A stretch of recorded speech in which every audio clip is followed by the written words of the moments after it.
नमस्ते दोस्तों, सावन महीना शुरू हो चुका है। कांवरिया लोग शिवलिंग पर जल चढ़ाने के लिए 100 किलोमीटर से भी ज्यादा दूर से जल भरकर पैदल यात्रा कर भगवान शिव को जल चढ़ाने जा रहे हैं। हिंदू धर्म ग्रंथों में शिव जी के जिस प्रकार की वेशभूषा और आभूषणों का वर्णन किया गया दोस्तों, वह अन्य किसी देवी देवता से बिल्कुल ही अलग है। शिव जी सिर पर चंद्रमा धारण किए हुए हैं दोस्तों, तो वहीं उनके गले में माला के स्थान पर नागराज विराजमान है। वह शरीर पर भस्म लगाते हैं दोस्तों, तो साथ ही उनकी जटाओं से गंगा की धारा बहती है। भगवान शिव गले में आभूषण के रूप में जिस सांप को धारण किए हुए दोस्तों, वह कोई आम सांप नहीं है, बल्कि इसके पीछे भी एक पुरानी कथा छिपी हुई है। लेकिन क्या आपको पता है दोस्तों कि क्या है वह पुरानी कथा? कैसे हुई थी सांपों की उत्पत्ति? शिव जी के गले में लिपटा सांप कौन है? शिव जी के गले में ही क्यों लिपटा रहता है? सावन के महीने में शिवलिंग पर जल क्यों चढ़ाया जाता है? और सबसे पहला कांवड़ यात्रा किसने और कहां शुरू की थी? तो चलिए आज की इस वीडियो में जानते हैं।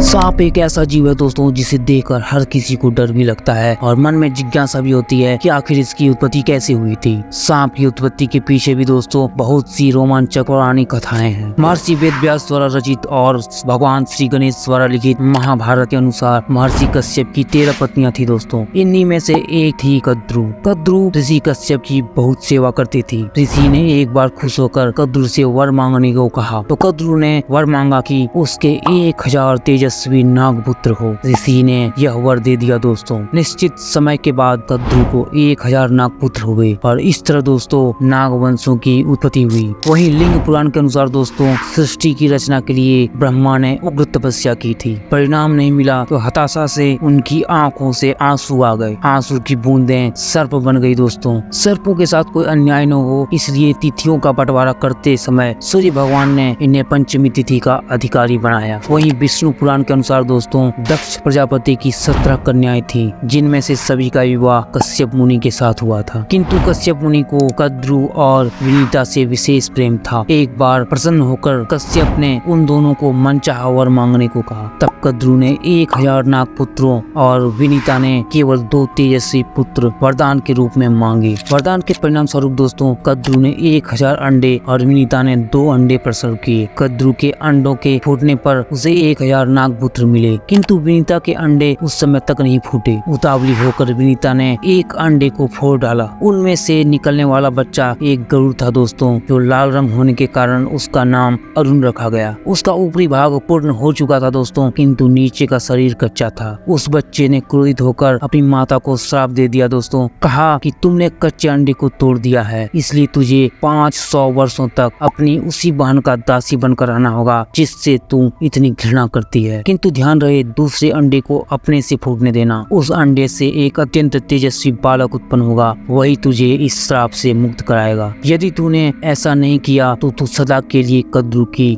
दासी बनकर रहेगी। इतना कहकर अरुण नामक यह बालक आकाश में उड़ गया और सूर्य नारायण के रथ का सारथी बना दोस्तों। समय पूरा होने पर दोस्तों दूसरे अंडे से गरुड़ का जन्म हुआ। एक दिन कद्रू ने गरुड़ से कहा कि तुम मेरी दासी के पुत्र हो, इसलिए तुम मेरे पुत्रों को घुमाने के लिए ले जाओ। गरुड़ को इस पर बहुत क्रोध आया दोस्तों और उसने सौतेली माता की आज्ञा मान ली। नागों को घुराते हुए गरुड़ ने उनसे अपनी माता को दासता से मुक्त कर देने के लिए कहा। इस पर नागों ने कहा दोस्तों कि यदि तुम हम लोगों के लिए अमृत ला के दोगे तो हम तुम्हारी माता को दासता से मुक्त कर देंगे। गरुड़ ने इंद्र सहित सभी देवताओं को परास्त कर अमृत घट उनसे छीन लिया दोस्तों। गरुड़ के इस पराक्रम से प्रभावित होकर इंद्र ने गरुड़ से मित्रता कर ली दोस्तों। मित्रता हो जाने पर इंद्र बोले, मित्र आप इस अमृत घटक को मुझे वापस दे दीजिए, क्योंकि आप जिनके लिए इसे ले जा रहे हैं वे स्वभाव में बहुत दुष्ट हैं। इस पर गरुड़ ने कहा दोस्तों कि मुझे पता है, किंतु मैं अपनी माता को दासता से मुक्ति दिलाने हेतु इसे उनके पास ले जा रहा हूँ। आप वहाँ इसे वापस ला सकते हैं। हठात उनकी भेंट नारायण यानी विष्णु भगवान से हो गई दोस्तों। नारायण ने गरुड़ से प्रसन्न होकर वर मांगने के लिए कहा। इस पर गरुड़ ने सदा उनकी ध्वजा में रहने का वर ले लिया दोस्तों। साथ साथ ही वे नारायण के वाहन भी बन गए। इसके पश्चात गरुड़ अमृत घट को नागों को देकर अपनी माता विनीता को